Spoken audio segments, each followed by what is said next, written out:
Notre perception de la santé a complètement changé ces dernières années. On est passé d'une vision très individuelle, où la santé était une affaire purement personnelle, à une idée beaucoup plus large, celle d'une responsabilité collective. Aujourd'hui, on va explorer ensemble ce voyage fascinant, ce passage du je au nous.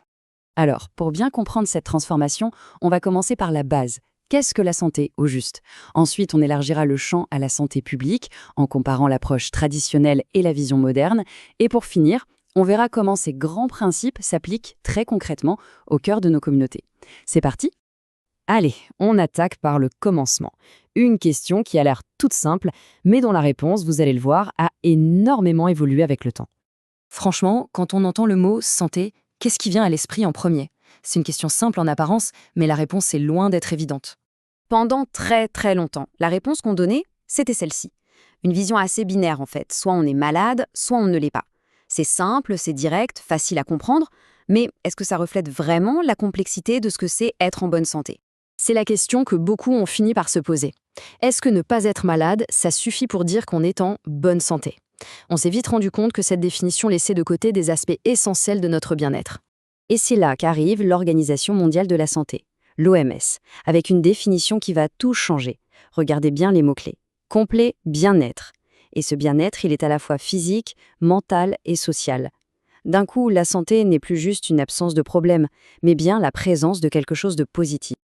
Alors, cette nouvelle définition, elle est géniale. Elle est bien plus large, elle est positive, elle voit l'individu dans sa globalité. Mais, il y a un mais. Elle a une grosse limite. Comment on mesure concrètement un état de complet bien-être? C'est un idéal, c'est inspirant, mais dans la pratique, c'est très difficile à quantifier. Face à cette difficulté, d'autres penseurs ont essayé de rendre le concept plus concret. Prenez René Dubos, par exemple. Il amène une idée absolument cruciale, celle de la fonctionnalité. Être en bonne santé, selon lui, c'est aussi être capable d'agir, de fonctionner dans son environnement, de pouvoir mener à bien ses projets. Et puis arrive Milton Terris, qui propose ce qui est peut-être la synthèse parfaite. Il garde les 3 dimensions de l'OMS, physique, mentale, sociale, mais il y ajoute cette fameuse notion de capacité de fonctionner. On a là une définition qui est à la fois ambitieuse et pragmatique. Bon, maintenant qu'on a une définition plus riche de ce qu'est la santé pour un individu, on va faire un grand zoom arrière. On va passer de la santé d'une seule personne à la santé de toute une population. Voilà la définition classique de la santé publique par Winslow. Ce que j'aime bien ici, c'est qu'il ne parle pas que de science, il parle aussi d'un art. Et surtout, regardez les verbes d'action. Prévenir, prolonger, promouvoir. L'idée, ce n'est plus d'attendre que les gens tombent malades pour les soigner, c'est d'agir bien avant. En clair, ça se décline en 4 grandes missions. D'abord, promouvoir les bons comportements. Ensuite, prévenir l'apparition des maladies. Bien sûr, traiter celles qui sont déjà là. Et enfin, aider à la réadaptation pour que chacun puisse maintenir la meilleure qualité de vie possible au sein de la collectivité. C'est vraiment ici qu'on voit le fossé, le changement radical de perspective. Mettons l'ancienne et la nouvelle vision côte à côte. Le contraste est frappant, n'est-ce pas? D'un côté, l'approche traditionnelle qui s'intéresse uniquement aux malades, à ceux qui viennent consulter.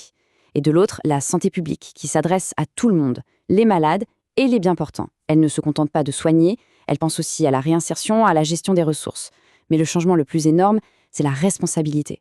On passe d'un patient plutôt passif à une population qui participe activement. C'est une vraie révolution dans la façon de penser. Alors, ok, cette approche de santé publique est super ambitieuse. Mais concrètement, comment on la met en place? Eh bien, elle repose sur 2 piliers, 2 idées vraiment fondamentales. Le premier pilier, c'est cette idée de responsabilité partagée. La santé n'est plus seulement l'affaire des médecins. Les individus, les familles, la communauté tout entière ont un rôle à jouer. Le second, c'est qu'on ne peut pas régler les problèmes de santé en restant chacun dans son coin. L'action doit être collaborative, en croisant les secteurs et les disciplines. L'approche multisectorielle, c'est simple à comprendre. La santé est influencée par tout. L'éducation, ça joue sur les comportements. L'agriculture sur la qualité de ce qu'on mange, l'économie sur le stress et nos conditions de vie. Pour améliorer la santé globale, il faut que tous ces secteurs, de la santé aux finances en passant par les travaux publics, travaillent main dans la main. Et c'est exactement la même logique pour les disciplines scientifiques.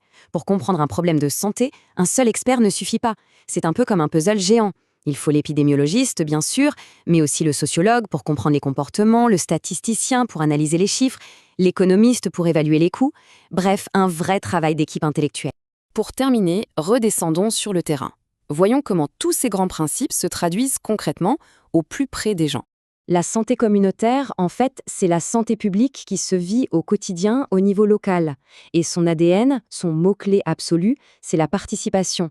On part des besoins réels des habitants, on essaie d'utiliser au mieux les ressources qui existent sur place, et surtout, on implique les gens dans les décisions qui les concernent directement. Et pour que cette participation ne soit pas juste un joli mot sur le papier, elle doit s'appuyer sur une collaboration solide entre 3 acteurs incontournables. Ces 3 partenaires sont indissociables.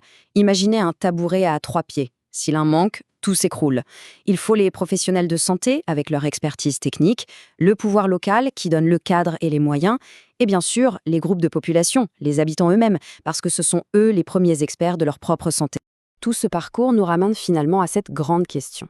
En passant du je au nous, on a vu que la santé, c'est bien plus que ne pas être malade. C'est un équilibre fragile, une capacité d'agir et surtout un projet collectif.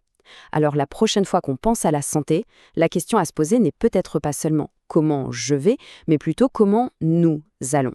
Une question à méditer.